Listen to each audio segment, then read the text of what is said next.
인도하신 하나님께 감사하며 찬송하며 나아가겠습니다. 많이 줄여주세요. 목사님 많이 줄이세요.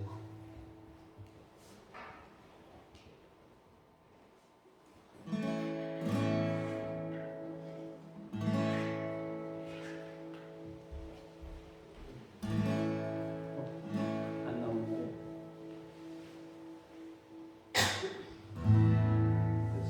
여기서 드릴게요. 목사님 찬송하겠습니다.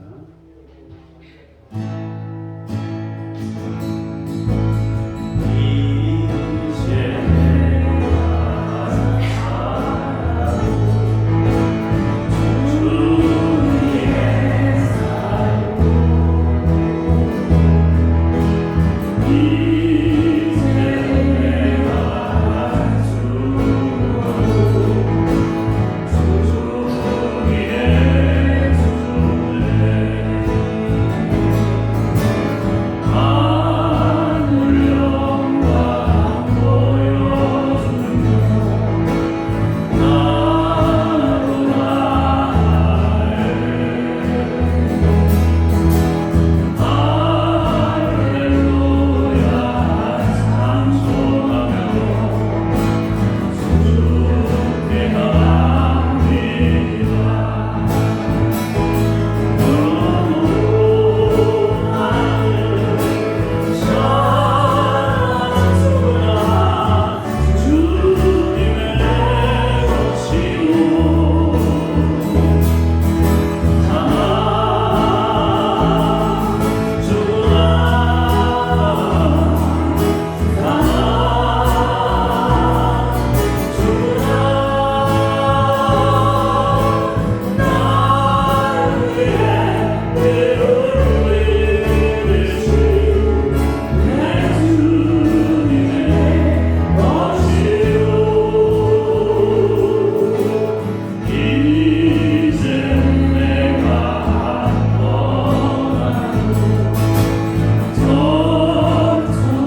같이 자리에 일어나셔서 음악팀으로 찬송하겠습니다.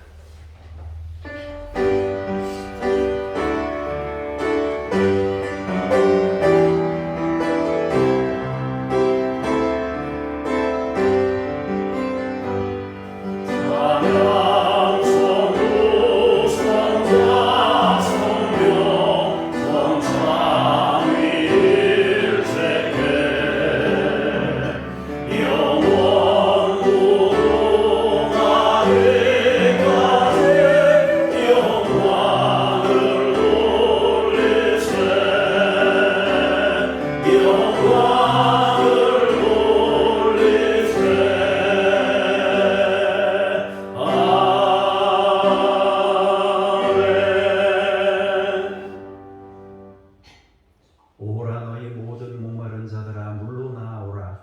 돈 없는 자도 오라. 너희는 와서 사 먹되 돈 없이 값없이 와서 포도주와 젖을 사라. 너희가 어찌하여 양식이 아닌 것을 위하여 은을 달아주며 배부르게 하지 못할 것을 위하여 수고하느냐. 내게 듣고 들을지어다. 그리하면 너희가 좋은 것을 먹을 것이며 너희 자신들이 기름진 것으로 즐거움을 얻으리라. 주께서 거저 주신다 하였기에 오늘도 거저 왔습니다. 하늘의 것을 우리 마음 가운데 채워 주시옵소서. 주 예수 그리스도 이름으로 기도합니다. 아멘.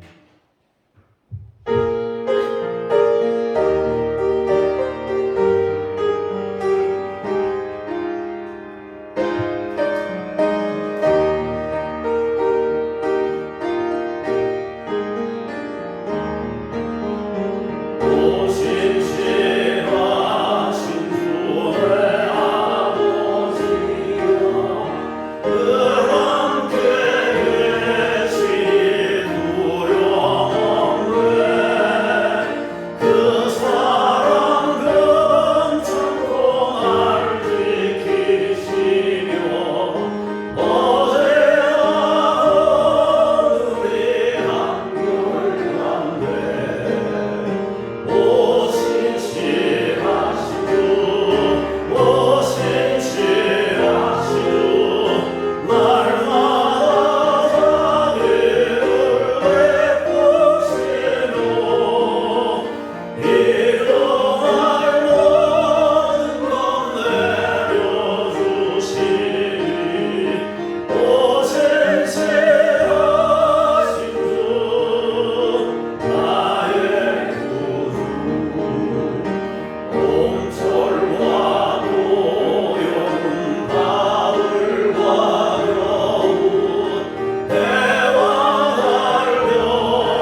정직하게 행하며 공의를 실천하며 그의 마음에 진실을 말하며 그의 혀로 남을 허물하지 아니하고 그의 이웃에게 악을 행하지 아니하며 여호와를 작은 자들을 중대하며 그의 마음에 소원한 것은 해로울지라도 변하지 아니하며 이자를 아뢰려고 돈을 구워주지 아니하며 뇌물을 받고 무죄한 자를 해하지 아니하는 자이니 이런 일을 행하는 자는 영원히 흔들리지 아니하리라.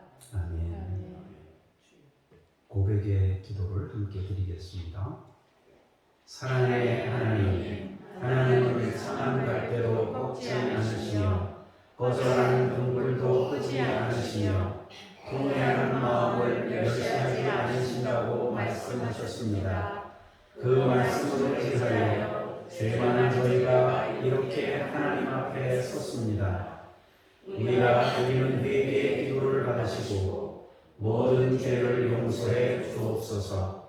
지난 한 주간 저희는 세상에 살면서 하나님을 주인으로 모시고 살기보다는 재물과 정욕과 쾌락을 주인으로 삼아 죄를 지으며 살았음을 고백합니다. 하나님께 영광을 돌리는 삶을 살지 못하고 썩어 없어질 육신의 욕심을 채우며 살았음을 고백합니다. 말과 행실이 의롭지 못했음을 고백합니다. 이웃의 슬픔과 고통을 외면하며 이기적으로 살았음을 고백합니다. 오 자비의 주님, 고백하는 이 모든 죄를 도말하여 주옵소서. 우리의 몸과 마음을 눈보다 희게 씻어 주옵소서. 예수님의 이름으로 이 고백의 기도를 드립니다. 아멘. 잠시 침묵으로 개인의 죄를 기도합니다.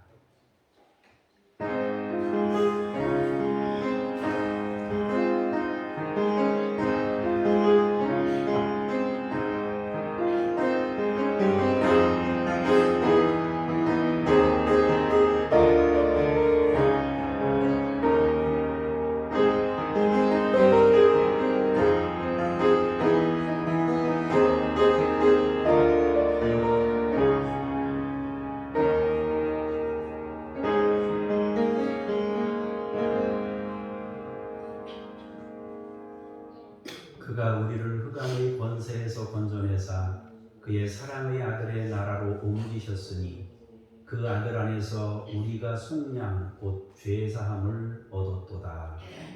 신앙 고백 드립니다. 나는 전능하신 아버지 하나님 천지의 창조주를 믿습니다. 나는 그의 유일하신 아들 우리 주 예수 그리스도를 믿습니다.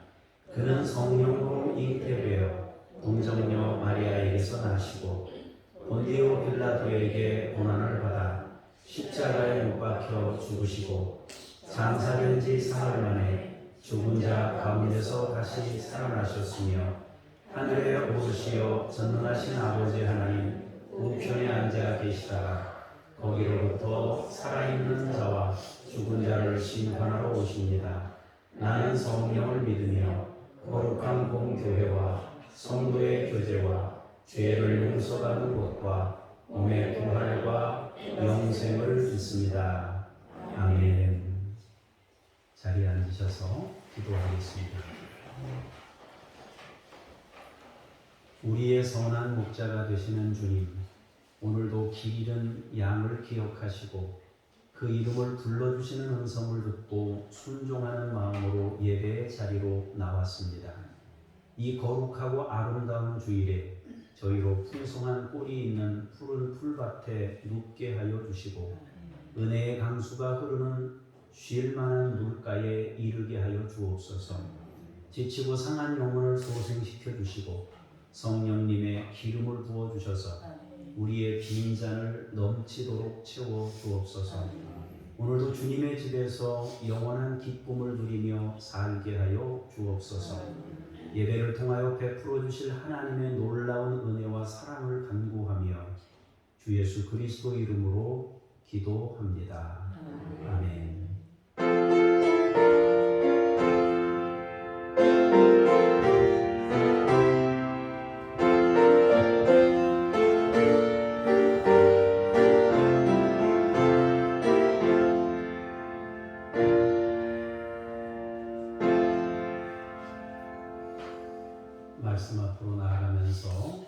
영원토록 자비하신 하나님을 찬송하겠습니다.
하나님의 말씀을 받겠습니다. 사무엘하 6장 6절에서 11절까지의 말씀을 정동수 집사님께서 공독하시겠습니다. 그들이 나봇의 타작마당에 이르러서는 소들이 뛰므로 웃사가 손을 들어 하나님 궤를 뚫었더니 여호와 하나님이 웃사를 잘못함으로 말미암아 진노하사 그를 그곳에서 치시니 그가 거기 하나님의 궤를 궤 곁에서 죽으니라. 여호와께서 웃사를 치심으로 다시 분하여 그곳을 베레스 웃사라 부르니 그의 이름은 오늘까지 이르니라.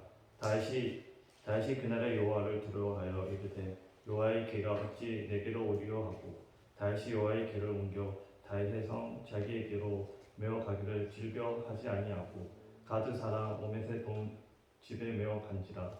여호와의 궤가 가드 사람 오벳의 돈 집에 석 달이 있었는데 여호와께서 오벳의 돈과 그의 온 집에 복을 주시니라. 아멘. 주님께 감사합니다. 시편 27편 1절에서 4절까지 말씀입니다. 여호와는 나의 빛이요 나의 구원이시니 내가 누구를 두려워하리요. 여호와는 내 생명의 능력이시니 내가 누구를 무서워하리요. 악인들이 내 살을 먹으려고 내게로 왔으나 나의 대적들 나의 원수들인 그들은 실족하여 넘어졌도다. 군대가 나를 대적하여 진칠지라도 내 마음이 두렵지 아니하며 전쟁이 일어나 나를 치료할지라도 나는 여전히 태연하리로다. 내가 여호와께 바라는 한 가지 일 그것을 구하리니 곧 내가 내 평생에 여호와의 집에 살면서 여호와의 아름다움을 바라보며 그의 성전에서 사모하는 그것이라. 아멘. 주님께 감사합니다. 시편 132편 1절에서 6절까지 말씀을 함께 봉독하시겠습니다.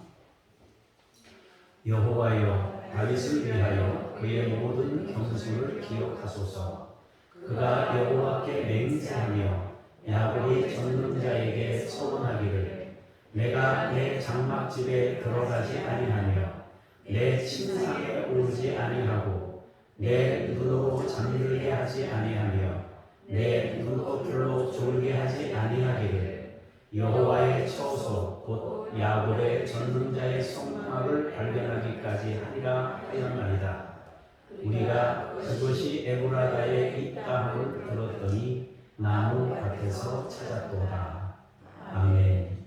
주님을 찬미합니다. 아멘. 오늘도 하나님의 성전에 이르신 여러분들 모두를 주님의 이름으로 축복하며 여러분 내면에 하나님의 성전이 세워지기를 주의 이름으로 축복합니다. 사무엘서는 세 사람이 주인공으로 등장하는데 사무엘과 사울과 다윗 이 세 사람입니다. 우리가 관심을 갖는 인물이 다윗인데요. 사무엘 하에서는 다윗이 주인공으로 전적으로 등장하고 있습니다. 사무엘 상에서는 세 사람이 동시에 등장하는 데 비해서 사무엘 하에서는 다윗을 중심으로 기록하고 있습니다. 사무엘 하 1장에서부터 5장까지의 내용은 다윗이 왕의 자리에 오르게 된다는 내용이 주된 내용입니다. 처음에는 유다 지파의 왕으로 등극했고 이후에는 이스라엘의 통일 왕국의 왕으로 세워지게 됩니다. 이때 다윗은 물리적인 방법으로 왕이 된 것이 아니고 믿음으로 인내하며 하나님의 뜻을 기다렸고 하나님께서 안정적으로 그가 왕위에 오를 수 있도록 은혜를 베푸셨습니다. 그러면 다윗은 왕이 되어 어떤 일을 했나? 통일 왕국을 이룬 다음에 다윗이 했던 일은 뭔가? 다윗이 왕이 돼서 했던 일들이 6장, 7장, 8장 이렇게 10장까지 다윗이 했던 일들에 대해서 요약해서 정리하고 있습니다. 6장에서는 특히 법궤를 곁에 두고자 하는 다윗이 등장하고 7장에서는 성전 건축하려는 마음 때문에 하나님의 은혜를 입게 된다는 내용이 기록되어 있고요. 8장으로 가면 그는 주변국 모두를 점령하여 강력하고 안정된 나라를 세우게 된다는 내용으로 정리할 수 있습니다. 이 가운데 오늘은 다윗이 법궤를 곁에 두고자 했던 부분에 대해서 생각하고자 합니다. 우리는 이 부분의 이해를 돕기 위해서 성경 몇 구절을 먼저 보고자 합니다. 신명기 17장 18절에서 20절에 보겠습니다. 같이 볼게요. 시작. 그가 왕위에 오르거든 이 율법서의 등상함을 벨 사람 제사장 앞에서 책에 기록하여 평생에 자기 곁에 두고 읽어 그의 하나님 여호와 경외하기를 배우며 이 율법의 모든 말과 이 규례를 지켜 행할 것이라. 그리하면 그의 마음이 그의 형제 위에 교만하지 아니하고 이 명령에서 떠나 좌로나 우로나 치우치지 아니하리니 이스라엘 중에서 그와 그의 자손이 왕위에 있는 날이 장구하리라. 아멘. 왕이 되는 말씀을 곁에 두라는 거예요. 그래야 형제 위에 자기가 우쭐대지 않게 된다 그랬습니다. 왕이 아니라 같은 형제라고 성경이 말하고 있는 거예요. 모세 시대에 하나님께서는 사람들이 왕을 세우게 될 걸 아셨어요. 그리고 그들이 그렇게 되었을 때 많은 권한과 권력을 가진 왕이 해야 할 일과 금해야 할 일을 말씀하셨는데요. 왕이 조심해야 될 게 세 가지가 있고 왕이 가까이 해야 될 게 있다 이렇게 말씀하셨는데요. 왕이 조심해야 될 것 세 가지가 뭐냐? 병마를 많이 두려고 욕심내지 말아라 하는 것이고요. 두 번째로는 아내를 많이 두지 마라. 세 번째로는 은금을 많이 두지 마라. 이 세 가지를 금하셨습니다. 그리고 한 가지 금하신 것과 함께 해야 할 일을 가르치셨는데 그것이 바로 말씀을 가까이 두고 그 말씀으로 살아가야 한다고 당부하셨습니다.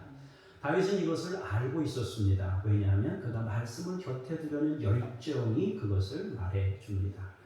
통일왕국을 이루게 되자 그는 법궤를 찾아 힘씁니다.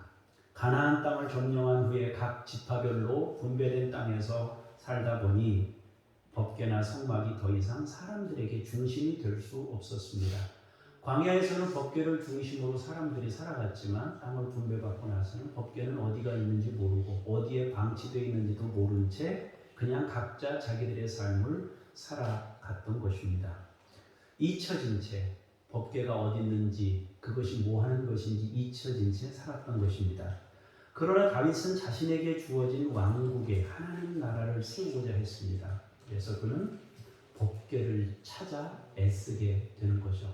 법궤를 찾아서 내 곁에 두는 것이 내가 하나님 나라를 이루는 데 있어 가장 우선순위다 생각하고 통일왕국을 이루자마자 법궤를 찾기 시작한 것입니다. 시편 132편 1절에서 6절을 다시 보겠습니다. 여호와여 다윗을 위하여 그의 모든 겸손을 기억하소서. 그가 여호와께 맹세하며 야곱의 전능자에게 소원하기를 내가 내 장막집에 들어가지 아니하며 내 침상에 오르지 아니하고 내 눈으로 잠들게 하지 아니하며 내 눈꺼풀로 졸게 하지 아니하기를 여호와의 처소 곧 야곱의 전능자의 성막을 발견하기까지 하리라 하였나이다. 우리가 그것이 에브라다에 있다 함을 들었더니 나무밭에서 찾았도다. 시편에서 우리는 다윗의 마음을 알 수 있어요. 그가 얼마나 말씀을 찾고자 마음을 기울였는지 말씀하고 있습니다. 그는 하나님께 맹세하며 소원했습니다. 나는 성막을 발견하기까지 집에 들어가지 않겠습니다. 침상에 오르지 않겠습니다. 내 눈으로 잠들게 하지 않겠습니다. 내 눈꺼풀로 졸게 하지 않겠습니다. 성막을 찾기까지 그렇게 불편하지만 그 삶을 이어가겠습니다. 그렇게 간절한 마음으로 법궤를 찾아 나섭니다. 그리고 수소문 끝에 에브라다에 있다는 소식을 듣게 됩니다. 그리고 나무밭에서 그것을 찾아내었다라고 말씀합니다. 다윗은 하나님을 사모한 사람이었습니다. 그래서 하나님이 기뻐하시는 일은 무엇일까 늘 생각하며 살았습니다. 그러다가 성막이 생각났고 법궤가 생각났습니다. 그런 왕으로서 하나님의 뜻에 따라 하나님 안에서 나라를 다스리고자 했던 것입니다.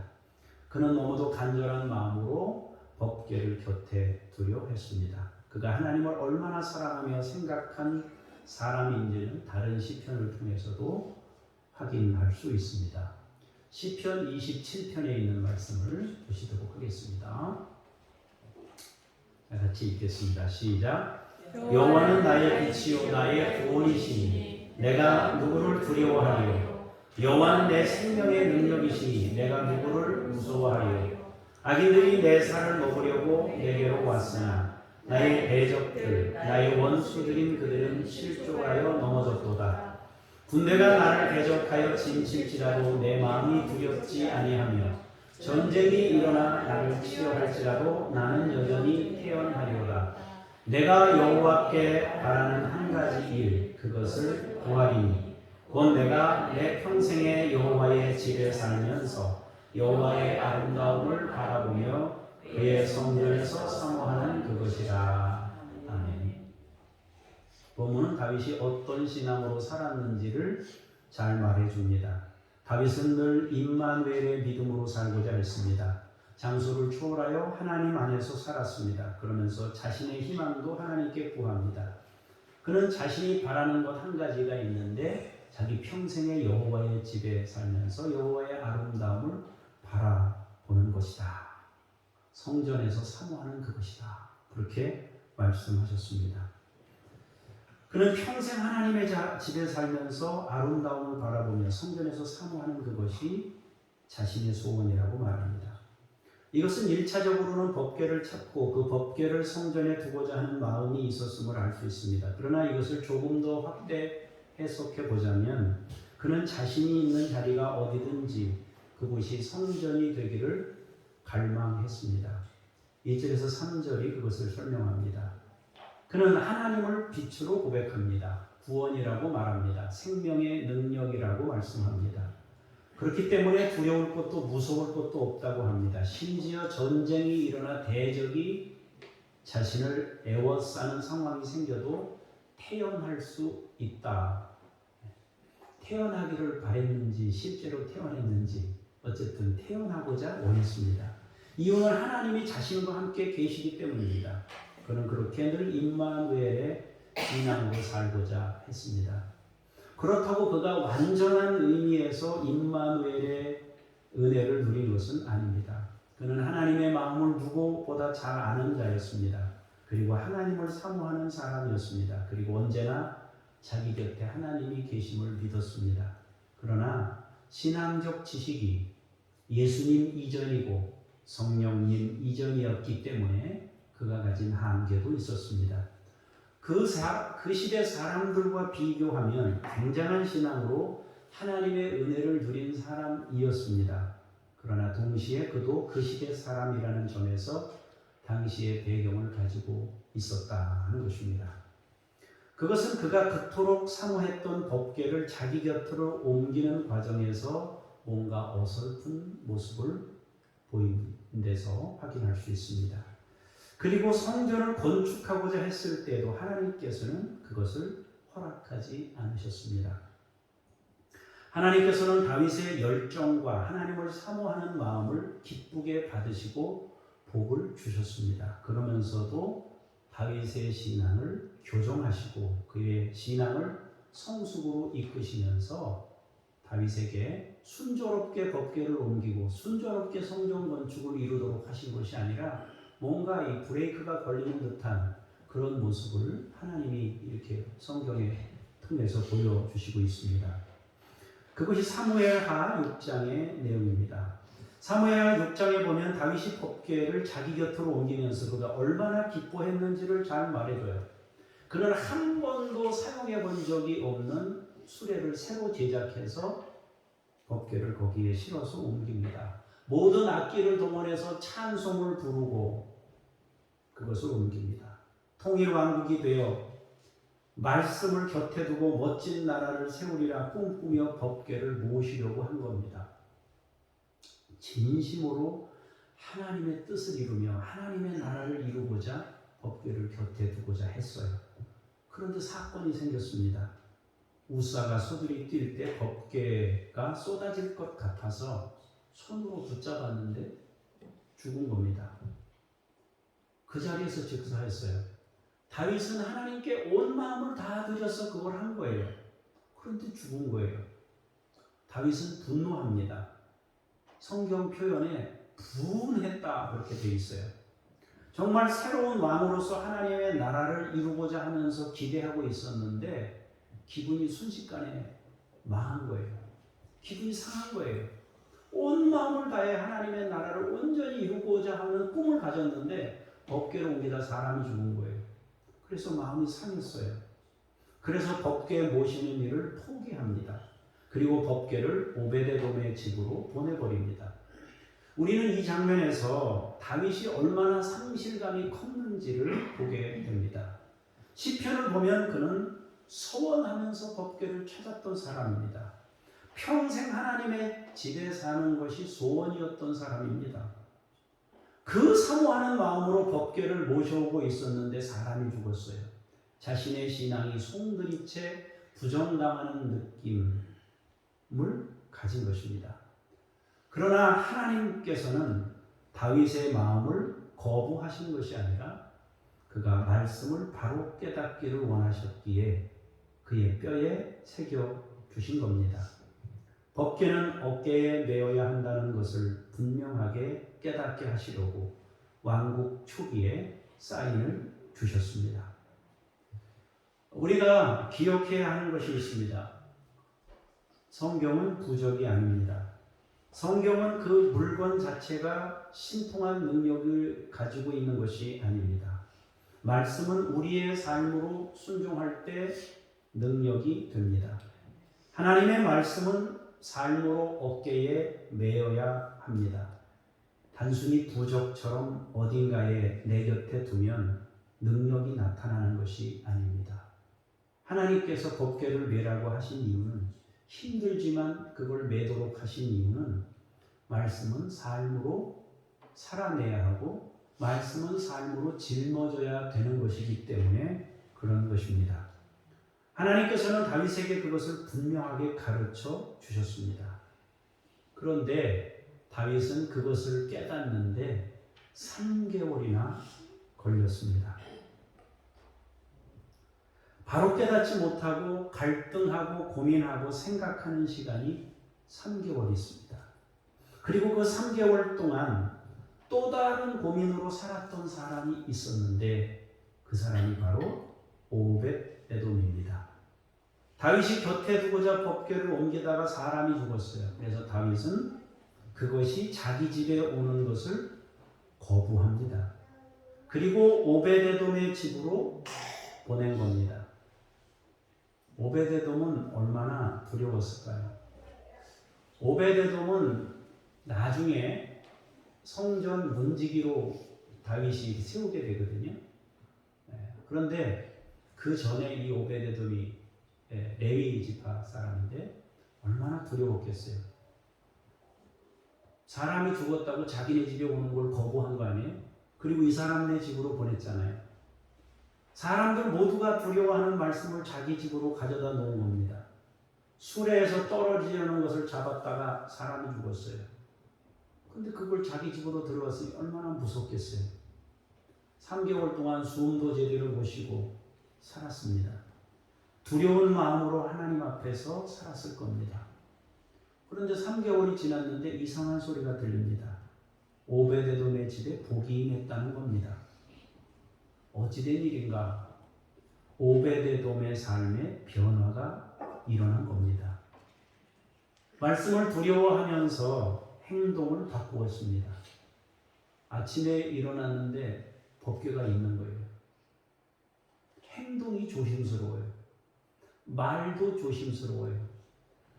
욕도 못해요. 비난도 못해요. 만지다가 죽었는데 여기서 행동 잘못했다간 자기 죽어요. 그러니까 아침, 점심, 저녁 늘 조심했어요. 어찌 보면은 코람데오로 사는 겁니다. 처음엔 죽을까봐 두려웠어요. 그런데 하루 이틀, 일주일, 열흘, 한 달이 지나면서 점차 자기 삶이 거룩해지기 시작했습니다. 점차 거룩한 모습으로 달라져 갑니다. 사람이 달라져가는 모습을 보게 된 겁니다.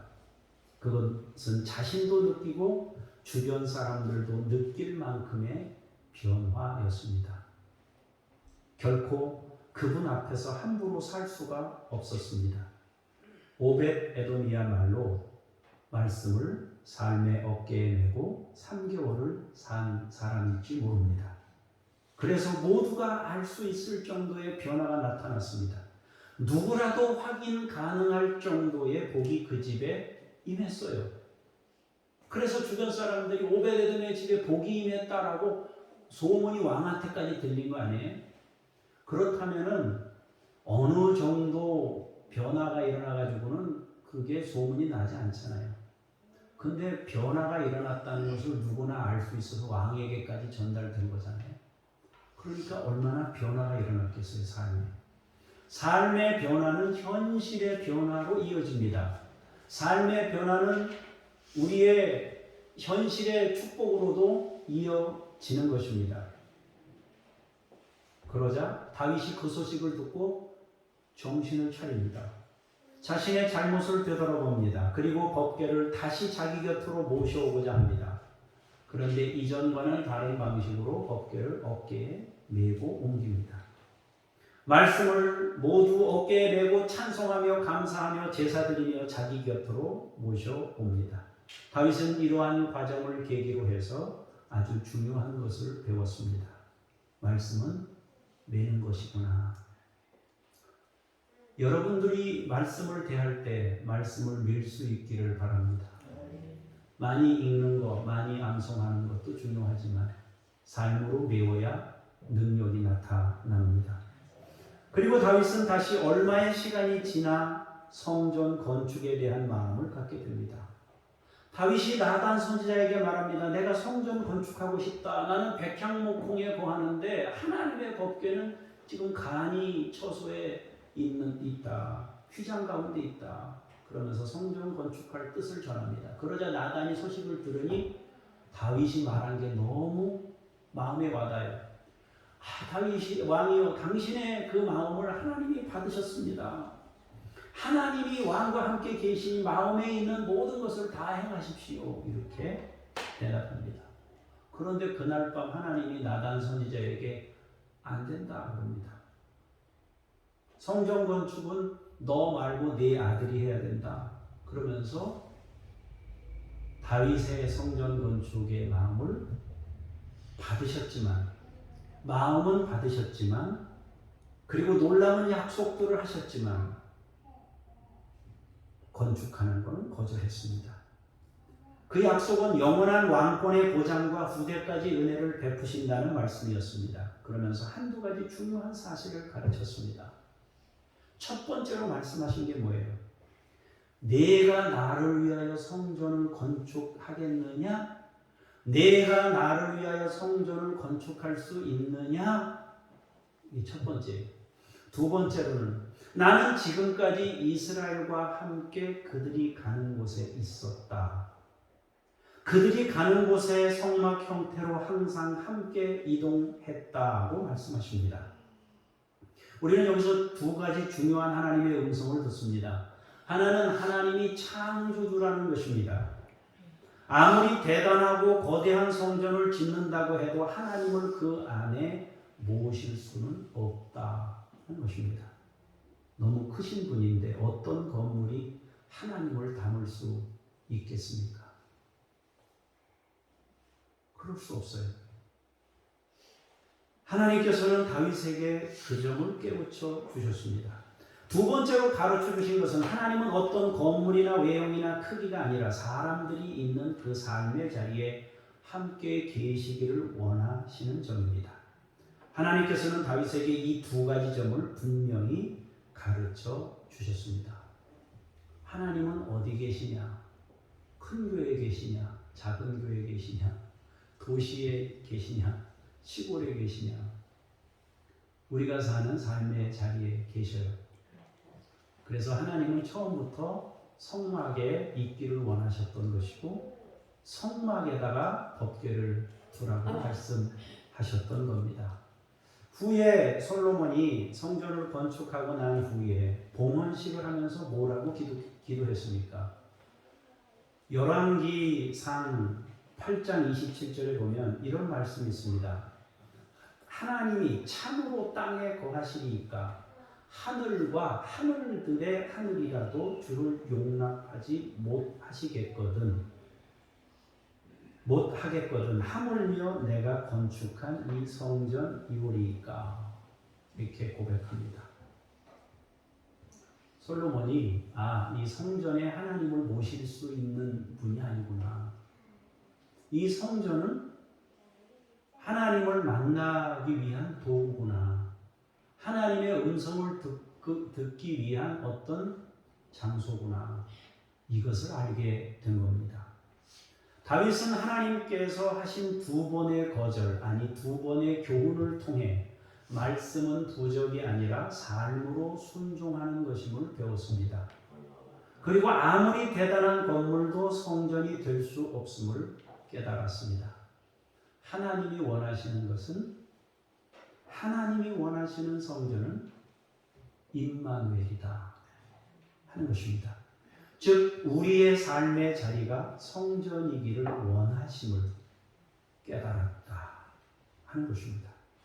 이것이 신약 시대에 와서는 고린도전서 3장 16절의 말씀에서 더욱 분명해집니다. 너희는 너희가 하나님의 성전인 것과 하나님의 성령이 너희 안에 거하시는 것을 알지 못하느냐. 이것이 하나님의 뜻입니다. 우리 내면에 성전을 세우는 것입니다. 바꾸면 우리 안에 하나님이 거하시기를 원하는 겁니다. 우리 내면은 면적으로 보면 굉장히 좁아요. 그런데 어떤 거를 담을 때는 거의 무한대입니다. 무한대를 담을 수 있어요. 우리 마음에. 굉장한 거죠. 하나님이 어마어마한 걸 우리 마음에 두셨어요. 하나님을 담으시려고 우리 마음에 하나님을 담는 것을 하나님이 원하셔서 우리 마음을 성전 삼으시려고 우리 마음을 그렇게 크게 만드신 겁니다. 그런데 그 성전에다 다른 거 채우려고 막 안간힘을 쓰면서 하니까 만족이 안 돼요. 채워지질 않아요. 채워도 비어 있어요. 그래서 허무해요. 그래서 힘들어요. 그래서 뭔가 배고파요.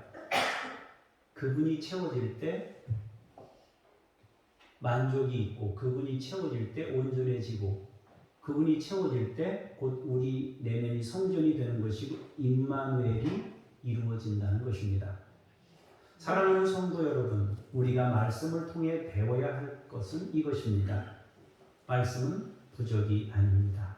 성경이라는 책이 신통한 능력이 있는 것이 아닙니다. 그 안에 기록된 말씀을 삶으로 순종할 때 능력이 되는 것입니다.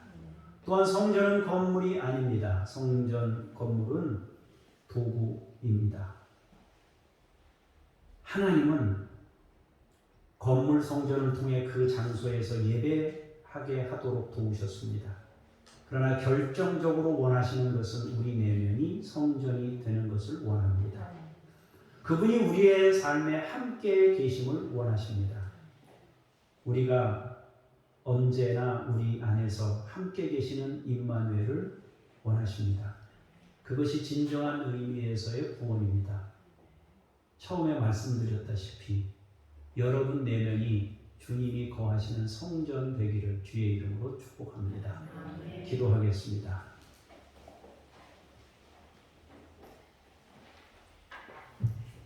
친히 성전이 되셨던 주님을 찬송합니다. 십자가의 능력으로 통로를 여셔서 성령이 내주하는 길을 여시고 또 우리 내면을 성전으로 세우시는 귀한 은총을 찬송합니다. 주의 이제 우리가 말씀을 소유하는 자가 아니라 말씀을 어깨에 메고 살아내는 자들이 되게 하옵소서. 은혜로우신 주 아버지 하나님, 건물을 추구하는 것이 아니라 외형을 추구하는 것이 아니라 우리 내면에 성령님을 모시고 사는 임마누엘의 삶이 되도록 능력으로 함께해 주옵소서. 주 예수 그리스도 이름으로 기도합니다. 아멘.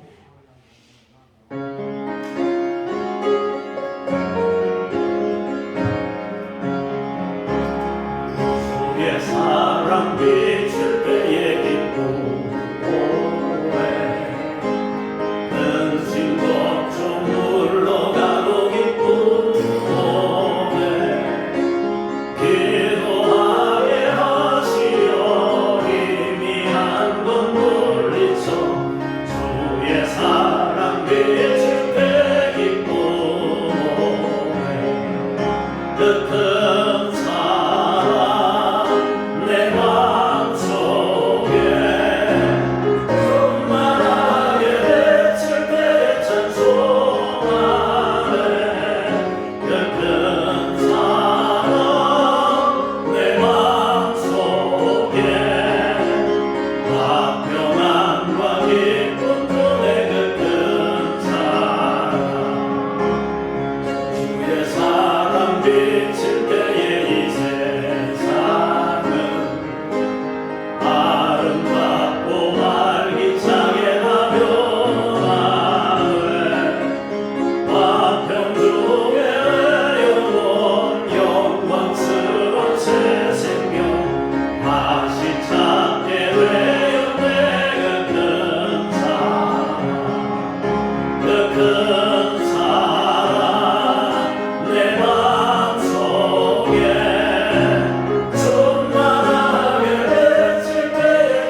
하나님 앞에 성도님들의 마음을 또 삶의 구별된 일부를 올려드립니다. 주께서 받아주시고 사랑하는 성도들의 가정마다 복을 주시며 자손만대로 믿음의 복을 받아 누리게 하시고 물질을 다스릴 수 있는 권세를 부어 주시옵소서. 감사드리며 주 예수 그리스도 이름으로 기도합니다. 아멘. 하늘에 계신 우리 아버지의 이름을 거룩하게 하시며 아버지의 나라가 오게 하시며 아버지의 뜻이 하늘에서와 같이 땅에서도 이루어지게 하소서. 오늘 우리에게 일용할 양식을 주시고 우리가 우리에게 잘못한 사람을 용서하여 준 것 같이 우리 죄를 용서하여 주시고 우리를 시험에 빠지지 않게 하시고 악에서 구하소서. 나라와 권능과 영광이 영원히 아버지의 것입니다. 아멘.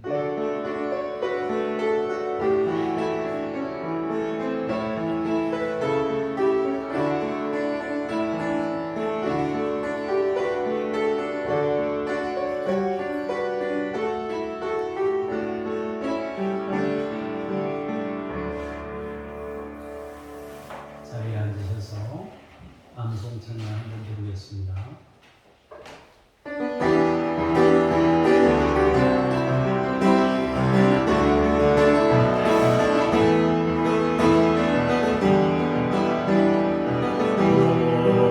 이제 너희는 이 노래를 써서 이스라엘 자손들에게 가르쳐 그들의 입으로 부르게 하여 이 노래로 나를 위하여 이스라엘 자손들에게 증거가 되게 하라. 신명기 31장 19절.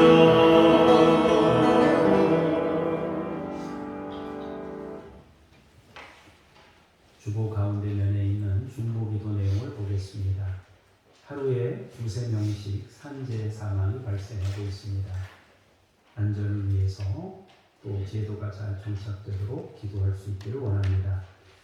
다음 세대가 주님을 인격적으로 만날 수 있도록 위해서 기도할 수 있기를 바랍니다. 26개국에서 50%는 예수님에 대한 긍정적 태도를 가지고 있고 25%는 예수님과 개인적 관계를 원하고 있다는 조사가 있었다고 합니다. 진화 안에서 잘 설 수 있도록 이렇게 여러분들이 기도해 주시면 좋겠습니다. 내일과 모레는 노회원 수련회로 모입니다. 제가 찬양 인도하고 폐회를 설교하고 감당하게 됩니다. 위에서 기도해 주시기를 바랍니다. 새벽 예배 월요일은 쉬는데 내일은 첫날이라서 내일 새벽에 예배하고 화요일에 쉬도록 하겠습니다. 여러분 잊지 마시고 월요일에 내일 예배하러 나오시기 바랍니다.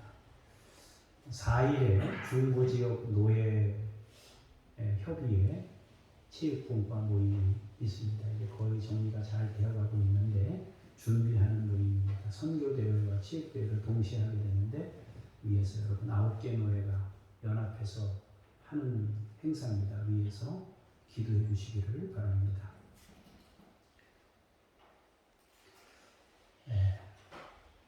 우리 옆에 있는 분들하고 한번 인사하겠습니다.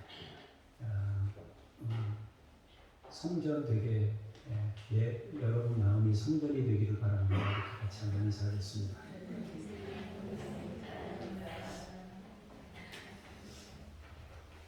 여러분 모두 여러분 내면에 하나님의 성전이 세워지기를 바라고 임마누엘의 은혜로 살 수 있기를 축복합니다.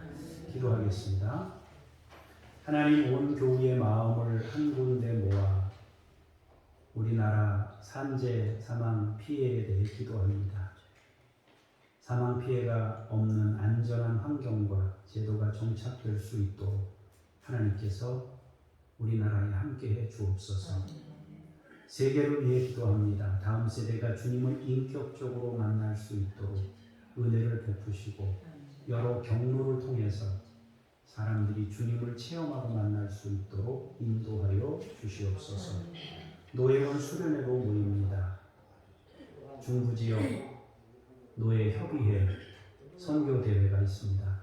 하나님 아버지, 모든 행사 진행이 안전하게 이루어지고 또 준비도 잘 이루어질 수 있게 해주시고 이 종이 감당해야 할 것들을 잘 감당할 수 있도록 지혜와 담대함과 겸손함을 아울러 허락해 주셔서 주의 은혜를 받고 주의 영광을 나타낼 수 있게 하옵소서. 장준혁 북한 어린이들 야바 임마누엘을 하나님이 친히 양육하시고 하나님 그들이 있는 곳에 주님이 가시고 그들이 계신 곳에 성막으로 거하셨던 것처럼 임마누엘로 이들 가운데 함께해 주옵소서. 김요엘 선교사님 사역이 정상화될 수 있도록 북한의 문들이 열릴 수 있게 해주시고 하나님 아버지 통로가 열려져서 북한 땅에 유실수들을 심고 또 보아원에 양식을 보낼 수 있도록 하나님께서 역사하시옵소서. 이웃 아저씨 아줌마를 통해서 하나님께서 또 그 국경지대에서 안전할 수 있도록 도와주시고 또 준비된 것들을 북한으로 잘 보내서 그들이 약간의 도움이라도 얻을 수 있도록 주의 사랑을 실천하는 귀한 종들이 오니 붙잡아 주시고 함께해 주옵소서. 이동식 성명숙 선교사님 아버지 치료 중에 있습니다. 건강으로 지켜주시고 하나님 회복시켜 주옵소서. 김수연 김명숙 선교사님 아버지 하나님 미션 스쿨을 운영하고 있습니다. 아이들을 믿음으로 잘 양육하여서 그 나라를 믿음의 나라로 바꾸는데 일조할 수 있도록 하나님께서 성령으로 역사하시고 은혜로 함께해 주옵소서. 우리에게 과거에 선교사들을 통하여 믿음의 땅을 만드셨던 하나님께서 이 두 내외를 통하여 그 땅을 믿음의 땅으로 바꾸는데 사용하시옵소서. 천 애슐리 선교사님에게 함께해 주셔서 학교에서 강의할 때 능력을 나타내시고 삶으로 주를 증거할 수 있도록 주께서 함께하시고 파키스탄 땅에 역사하시옵소서. 하나님 아버지 일주일 동안 살아갈 때 우리 사랑하는 성도들 지키시고 영육간에 강건하게 하시고 삶의 복을 주시고 자녀들이 만대로 믿음의 복을 받으며 신앙의 가계를 이어가도록 역사하시고 인도해 주옵소서. 하나님 아버지 손님들이 많이 오셨습니다. 사랑하는 성도들이 손님들을 치를 때 하나님 주님의 마음으로 그들을 선대할 수 있도록 우리 교우들이 있는 자리에서 삶으로 주 예수를 나타내는 삶이 되도록 역사하시고 함께해 주옵소서. 잠시 다니러 오신 분들 안전하게 귀가할 수 있도록 주님께서 지키시고 피곤하지 않도록 살펴주시며 졸음운전하지 않도록 지키시고 하나님 아버지 또 주어진 삶의 자리에서 아름답게 주의 영광을 나타내는 인생들이 되도록 하나님께서 도와주시옵소서. 일주일 동안도 우리를 승리케 하실 주님을 찬송하며 주 예수 그리스도 이름으로 기도합니다. 아멘. 다 같이 일어나셔서 우리에게 빛을 주신 하나님께 감사하면서 삶의 자리로 나아가겠습니다. 오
임마누엘로 오신 주 예수 그리스도의 은혜와 아버지 하나님의 그 크신 사랑하심과 우리의 내면을 성전 삼아 찾아오신 성령님의 역사하심이 오늘 말씀을 듣고 우리 내면을 성전으로 세워 주님을 모시고 성전된 삶을 살기를 원하며 돌아가는 주님의 사람들 머리머리 위에 가정과 자손 만대 위에 주께서 피로 세우신 교회들 위에 이제로부터 영원까지 함께 하시기를 간절히 축원하옵나이다. 아멘.